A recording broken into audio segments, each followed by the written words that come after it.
기대해 나에게 주신 하루를 때론 피곤하고 일어나기 싫고 널 깨우는 알람 소리에 짜증도 나겠지만 안녕하세요.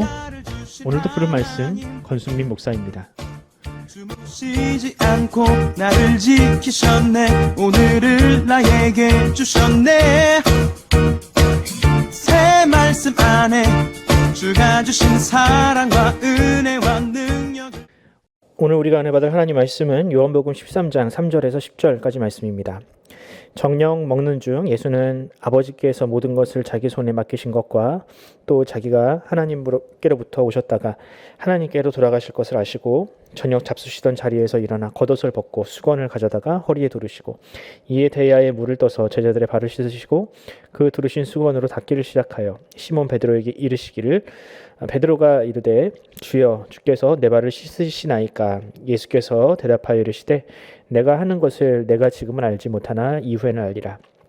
베드로가 이르되 내 발을 절대로 씻지 못하시리이다. 예수께서 대답하시되 내가 너를 씻어주지 아니하면 네가 나와 상관이 없느니라. 시몬 베드로가 이르되 주여 내 발뿐 아니라 손과 머리도 씻어 주옵소서. 예수께서 이르시되 이미 모욕한 자는 발밖에 씻을 필요가 없느니라. 온몸이 깨끗하니라. 너희가 깨끗하나 다는 아니니라 하시니. 아멘.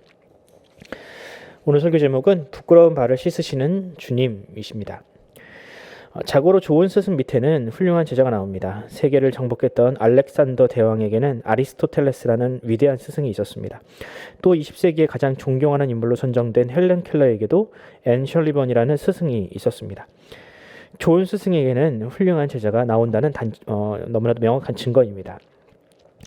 하물며 사람이 아닌 하나님이신 예수님의 제자인 사람은 얼마나 위대한 사람이 될까요? 실제로 예수님의 제자였던 11명의 사도와 바울은 세상을 변화시키는 초석이 되었습니다.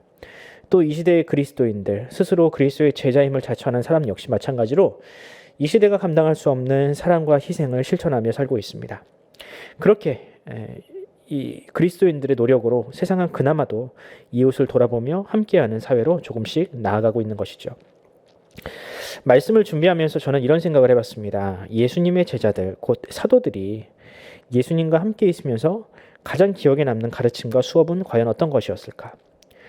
제가 생각할 때 바로 오늘 본문의 내용, 세족식이 아닐까 생각합니다. 지금도 사람들에게 많은 감동을 주는 이 세족식이 어떤 과정으로 이루어졌는지, 또 이 세족식을 통해서 제자들이 얻은 깨달음은 무엇인지 한번 살펴보도록 하겠습니다. 오늘 본문은 예수님과 제자들이 저녁을 먹는 장면입니다. 그날따라 예수님은 무언가 비장감이 감도는 말씀을 하십니다. 갑자기 빵과 포도주를 가지고 살과 피라고 하시면서 그것을 나누어 먹자고 하시는 등 평소와는 전혀 다른 분위기와 뉘앙스로 그 식탁에 임하셨습니다. 그런데 예수님과는 달리 제자들은 전혀 다른 생각을 하고 있었습니다. 그들은 다른 이유로 분위기가 굉장히 사나웠는데요. 제자들은 예수님의 죽음이 임박한 것도 모르고 자기들끼리 서로 예수님이 왕이 되시면 서로 높은 자리를 차지하겠다며 싸우고 있었습니다. 이렇게 서로 감정이 상할 대로 상한 상황이라 식탁을 앞에 놓고 가장 중요한 일을 하지 못하고 있었습니다. 그것은 바로 정결 예식을 하는 것입니다. 중동 지방은 먼지가 많은 사막 기후이기 때문에 반드시 외출 후에는 몸, 손, 무엇보다 더러운 발을 씻어야 했습니다. 발은 온갖 먼지와 오물이 묻어있는 부분이기에 주인이 아닌 종, 그것도 가장 낮은 위치의 종이 씻어야만 했습니다. 하지만 당시 예수님과 제자들이 머무는 곳에는 종이 없었습니다. 이럴 때에는 그 그룹에서 가장 서열이 낮은 사람이 그 일을 했는데 지금 누구도 그 낮은 자리에서 그 일을 하려 하지 않고 있습니다. 왜냐하면 자신이 서열이 낮다는 것을 그렇게 인정해버리면 나중에 예수님이 왕이 되셨을 때 높은 자리를 주장할 명분이 없어지기 때문입니다. 그때 스스로 종임을 자처하는 분이 계시죠. 누가 수건을 들고 제자들의 발을 씻기셨습니까? 종도 아니요, 제자도 아닌 바로 우리 주님께서 제자들의 발을 씻기고 계십니다. 제자들은 아마 매우 당황스러웠을 겁니다. 이것이 얼마나 충격적인 일이었는지 베드로의 대답을 알 수 있는데요. 베드로는 이렇게 얘기합니다. 주님, 절대로 제 발을 씻기지 못하십니다. 여러분, 여기서 이 말에 부정어 no라는 단어가 몇 번이나 사용된지 아십니까? 무려 3번이나 사용되었습니다. 헬라어 원문에서 부정어는요, 2번만 사용해도 굉장히 강한 부정어로 통합니다. 하지만 절대로 안 된다며 베드로가 이야기했을 때 이것이 얼마나 강한 표현인지 우리는 알 수 있습니다. 사실 예수님의 이런 행동은 제자들을 사랑하셔서 한 일이라기보다는 경고에 가깝습니다. 지금까지 수도 없이 가르쳐준 하나님 나라의 원리, 높고자 하는 자는 낮아지고 낮아지려 하는 자가 높아진다. 이 진리를 제자들이 잊고 있었기에 예수님은 다시 한번 그것을 몸소 보여주신 것입니다. 예수님께서 그들의 발 뒤꿈치와 발가락 사이를 씻기실 때 제자들이 얼마나 온몸에 전율과 또한 부끄러움을 느꼈겠습니까? 그 찌릿찌릿한 느낌은 얼어붙어 있던 그들의 마음을 녹이고 아집과 고집으로 똘똘 뭉쳐있는 그 제자들의 마음을 치유했을 겁니다. 더 나아가 예수님이 그토록 외치신 참 사랑을 머리가 아닌 마음으로 그들은 받아들였겠죠. 그래서 저는 이 장면을 예수님께서 하신 최고의 가르침이다라고 말하는 것입니다. 그런데 여러분, 이 예수님이 시키신 것이 과연 발뿐일까요? 예수님은 그들 마음속에 있는 더러운 죄악까지 시키셨던 것입니다.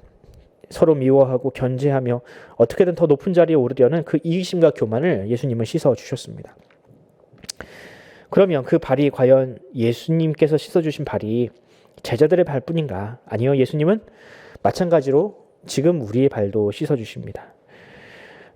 그 발은 무엇입니까? 바로 우리의 죄입니다. 바로 예수님은 십자가에서 그 흘리신 보혈로 말미암아 우리 죄를 씻어주셨습니다. 예수님께서 제자들의 발을 씻기신 사건은 앞으로 전 인류의 죄악을 그렇게 씻기시고 또한 치유하시겠다라는 것을 미리 보여주었을 뿐입니다. 하나님이셨던 그분이 그 천국의 보좌를 버리고 이 땅에서 육신을 입고 내려와 우리를 위해서 죽으신 것 그 자체가 세족식이었던 것이죠. 예수님은 종이 되시기 위하여 이 땅에 아기의 모습으로 오셨습니다. 스승의 위치, 그보다 더 높은 위치에 있으심에도 불구하고 하찮은 종의 모습으로 제자들의 발을 씻기시고 또한 우리를 낮은 자리에서 섬기시기 위하여 그와 같이 오신 것입니다. 이 모든 것들은 다 우리의 죄 때문입니다. 사랑하는 성도 여러분, 주님이 선택한 이 낮은 모습이 과연 예수님의 모습이어야만 합니까? 아니요, 예수님은 오고 오는 모든 그리스도인들이 가야 할 길을 보여주신 것입니다. 제자들로 하여금 서로 섬기라고 예수님께서 몸소 모범을 보이신 것처럼 우리도 역시 마찬가지로 그 길을 따라가야 합니다. 과연 그렇다면 우리는 그 길을 가고 있습니까?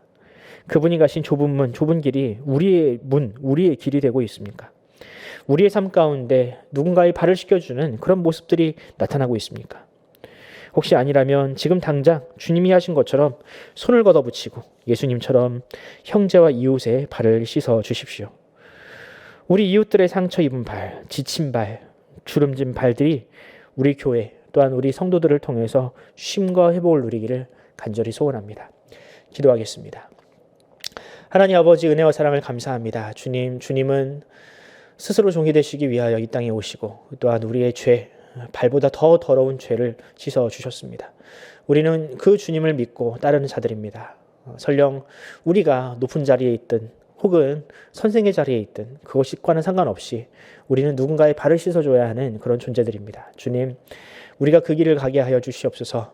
우리가 섬김을 받는 것이 아니라 도리어 누군가를 섬김을 통하여 예수님의 마음을 알고 예수님을 쫓는 그런 참 그리스도인들이 되게 하여 주시옵소서. 감사드리며 우리 구주 예수 그리스도의 이름으로 기도드립니다. 아멘. 자, 우리 함께 기도합시다. 이 세상은 참 힘들고 어려운 사람들이 많습니다. 그들을 위하여 누군가는 희생하고 섬겨야 할 텐데 누구도 그 일을 하려 하지 않죠. 우리가 그 일을 감당합시다. 우리 교회와 우리 성도들이 세상을 위한 그런 섬기는 자가 되게 해달라고 주님 앞에 기도하고요. 또 더 나아가서 우리 자녀들 역시 마찬가지로 우리의 돈을 주님께서 보여주신 그 본을 따라서 세상을 이롭게 하고 세상을 윤택하게 만드는, 더 행복하게 하는 그런 자녀들로 주님께서 세워달라고 우리 함께 기도하면서 오늘 하루를 시작하도록 하겠습니다. 함께 기도합시다.